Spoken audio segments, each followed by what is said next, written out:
মজবুত করে আমাদেরকে সামনে এগিয়ে যেতে হবে। যারা এটা সম্ভব করেছে, যে তরুণ সমাজ, তাদের প্রতি আমি আবার সমস্ত প্রশংসা এবং কৃতজ্ঞতা জানাচ্ছি তাদেরকে। তারা আমার পাশে আছে।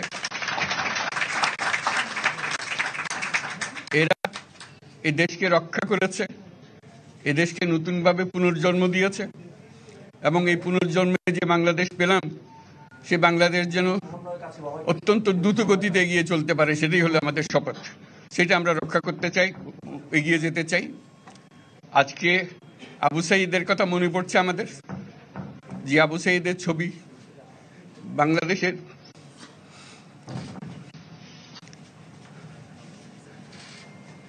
প্রতিটি মানুষের মনে গেছে। এটা কেউ বলতে পারবে না কি অবিশ্বাস্য একটা সাহসিক বিপদ। বন্দুকের সামনে দাঁড়িয়ে আছে, এবং তারপরে থেকে কোনো যুবক, কোনো যুবতী আর হার মানতে নাই, সামনে গিয়ে আছে এবং বলছি যত গুলি মারো, মারতে পারো, আমরা আছি। তো যার কারণে এটা সারা বাংলাদেশ জুড়ে এই আন্দোলন ছড়িয়ে গেছে, এবং যার কারণে বাংলাদেশ এই দ্বিতীয়বার স্বাধীনতা অর্জন করলো। এই স্বাধীনতাটা আমাদেরকে রক্ষা করতেই হবে। শুধু রক্ষা করা নয়, এই স্বাধীনতার সুফল প্রতিটি মানুষের ঘরে পৌঁছাতে হবে। তা না হলে এই স্বাধীনতার কোনো দাম নাই।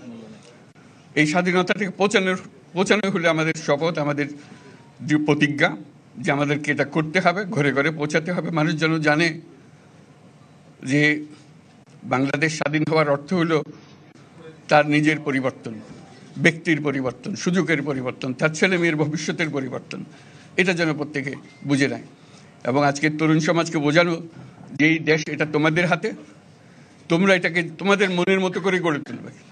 তোমরা যেভাবে স্বাধীন করতে পেরেছো, তোমরা এটাকে তোমাদের মনের মতো করে গড়তেও পারবে, এবং তোমাদের দেখে সারা দুনিয়া শিখবে কিভাবে একটা দেশ, একটা তরুণ সমাজ গ্রহণ করতে পারে এবং তাকে পাল্টে ফেলতে পারে।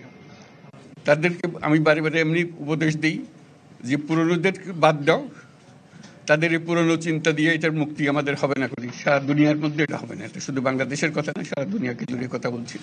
তোমাদের মধ্যে যে শক্তি আছে, যে ক্রিয়েটিভিটি আছে, সৃজনশীলতা আছে, সেই সৃজনশীলতাকেও কাজে লাগাতে হবে। এটা শুধু বই খাতাটা লেখার জিনিস না, এটাকে প্রকাশ করার জিনিস, স্থাপন করার জিনিস। এটা করা, এটা আমরা এই আজকে আমাদের পুরো কাজটা হলো, দায়িত্বটা হলো, তারা যেটা অর্জন করে নিয়ে এসছে, এখন তাদেরকে দিয়ে এটাকে করিয়ে দেওয়া, আমাদের সমস্ত কাঠামোগুলো পরিষ্কার করে দেওয়া।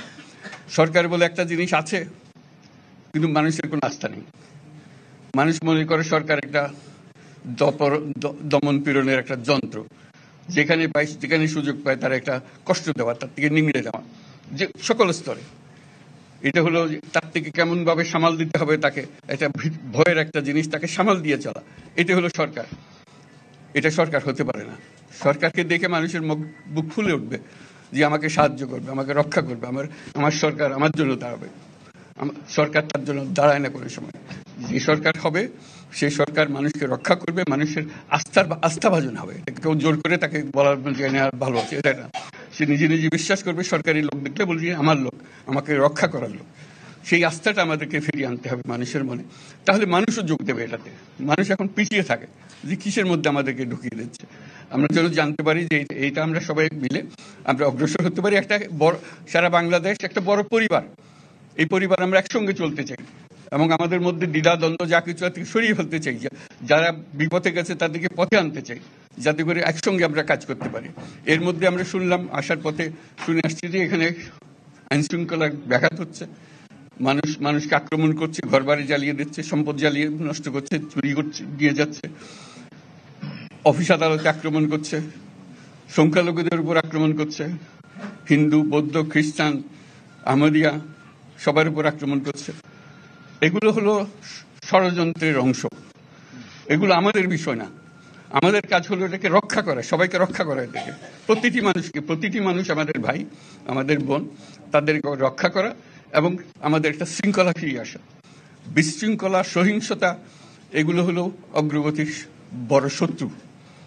আমাদের যে যাত্রা শুরু হলো সেই যাত্রার শত্রু, কাজে এই শত্রুকে যাতে রোধ করা যায়, তাদেরকে বুঝিয়ে শুনিয়ে হোক, তাদেরকে আইন শৃঙ্খলার হাতে দিয়ে হোক, এটা বোঝাতে হবে। তাকে মেরে পেটে এটা ঠিক না, আইন শৃঙ্খলা নিজের হাতে ঠিক না। তাকে আমাদের আইন শৃঙ্খলা বাহিনী এমন হতে হবে, তাদের হাতে সুপর্দ করলে আমরা নিশ্চিন্ত থাকবে তার একটা বিহিত হবে। এমনগুলো আমরা হাতে দিয়ে দিলাম, 2 টাকা দিয়ে আবার ছেড়ে দিল, এটা যেন আবার না হয়। তা আমাদের সেই আস্থাটা আমাদেরকে আনতে হবে। কাজে আইন শৃঙ্খলাটা এখন আমাদের প্রথম কাজ। এই আইন শৃঙ্খলা ঠিক না হওয়া পর্যন্ত এটা আমরা অগ্রসর করার জন্য পদক্ষেপ নিতে পারবো না। আপনারা আমার উপরে আস্থা রেখে আমাকে জানিয়েছেন, ছাত্ররা আমাকে আহ্বান দিয়েছে, সেটাতে আমি সাড়া দিয়েছি। দেশবাসীর কাছে আমার আবেদন, আপনারা যদি আমার উপরে বিশ্বাস রাখেন, আমার উপরে ভরসা রাখেন, তাহলে নিশ্চিত করেন যে দেশে কোনো জায়গায় কারো উপরে হামলা হবে না। এটা আমাদের প্রথম দায়িত্ব। এটা যদি আমি করতে না পারি, এটা আমার কথা যদি না শোনেন আপনারা, তাহলে আমার প্রয়োজন এখানে নাই।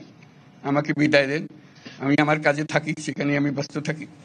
যদি আমাকে প্রয়োজন মনে করেন, তাহলে আমাকে প্রয়োজন মনে করলে আপনাদেরকে দেখাতে হবে যে আমার কথা আপনারা শোনেন।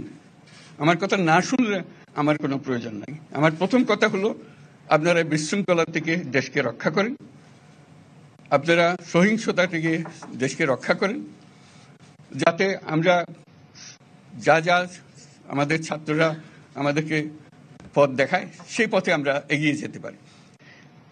এটা একটা খুব সুন্দর দেশ হতে পারে, বাংলাদেশ একটা খুব সুন্দর দেশের সম্ভাবনাময় দেশ।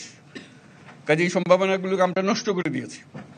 এখন আবার সেই বীজতলা আবার তৈরি করতে হবে, আবার আমাদেরকে জেগে উঠতে হবে। তারাই এই বীজতলা তৈরি করবে, তাদের হাত দিয়েই হবে, এবং তাদের দিকে আমরা তাকাবো, এবং আমরা তাদের নির্দেশ মতে আমরা অগ্রসর হব। এখানে সরকারি কর্মকর্তা কর্মচারী যারা আছেন, সেনাবাহিনী, বিমান বাহিনী, নৌবাহিনী প্রধানরা যারা আছেন, তাদের প্রতি অনুরোধ, আমরা একটা পরিবার, এইটার মধ্যে যেন আমাদের গোলযোগ না হয়, আমরা একযোগে একসাথে চলতে পারি, এবং আমরা তড়িৎ গতিতে একটা সুন্দর বাংলাদেশ গড়ার পথে এগিয়ে যেতে পারি। সেটাই আমার কামনা। আপনাদের সবার কাছে আবেদন, আমাদেরকে সেই সুযোগ দেন, আমরা সেই পথে আমরা যেন অগ্রসর হয়ে নিজের প্রশান্তি পাই। পৃথিবীর সবাই আগ্রহ করে তাকিয়ে আছে আমাদের দিকে। এখানে যখন ছাত্ররা রাস্তায় নেমেছে, পৃথিবীর সব জায়গা থেকে অভিনন্দন এসছে, যে তারা অবাক হয়ে গেছে। আমাদের তো গা শিউরে উঠেছে, প্রতিদিন যা হয়েছে অবিশ্বাস্য কাণ্ড। তাদেরও এটা স্পর্শ করেছে, তাদের তরুণরাও জেগে উঠছে আমাদের ছেলে মেয়েদের এই অভিজ্ঞতা থেকে, তাদের এই সংবাদ থেকে তারাও চোখ জেগে উঠেছে আমরা কি করতে পারি। কাজে আমাদের কাজ হবে এগুলো সম্পূর্ণ করা। আমরা আজকের থেকে শুরু করলাম, যেটা আশা করি আমরা দ্রুত গতিতে এগিয়ে যেতে পারবো। সবাই